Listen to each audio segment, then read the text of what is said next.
Happy बैसागु लोगोफोर खुलुमबाय आंनि मुङा हायना बसुमतारी आंनि गामिया खैरगुरि देग्लायनि रंजालि बैसागुआव आंनि उन्दैसिनखौ अननाय आरो गिदिरसिनखौ खुलुमनाय सिबिनाय जासिहरनाय जाबाय हेपि बैसागु गोजोन्थों।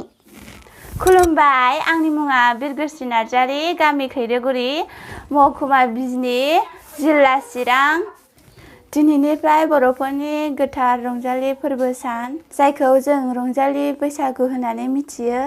बे गोथार रंजालि फोरबो सानाव नोंथांमोनखौ बयखौबो गासिबखौबो आंनि गोसो गोरबोनिफ्राय आंनि उन्दैसिनफोरखौ अननाय आरो आंनि गेदेरसिन सोमोन्दो जानाय आइ आफा आबै आबौ बिदा बिबाजै आदै मादै गासिबखौबो देरसिनफोरखौ आंनि गोसो गोरबोनिफ्राय अननाय खुलुमनाय बयनिसिमबो जासिहरबाय।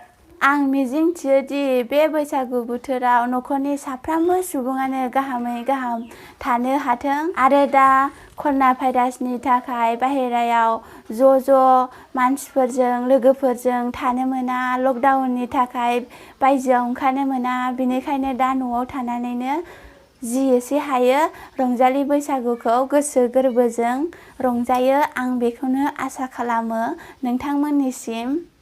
खुलुमबाय हेपि बैसागु गोजोन्थों बाय बाय।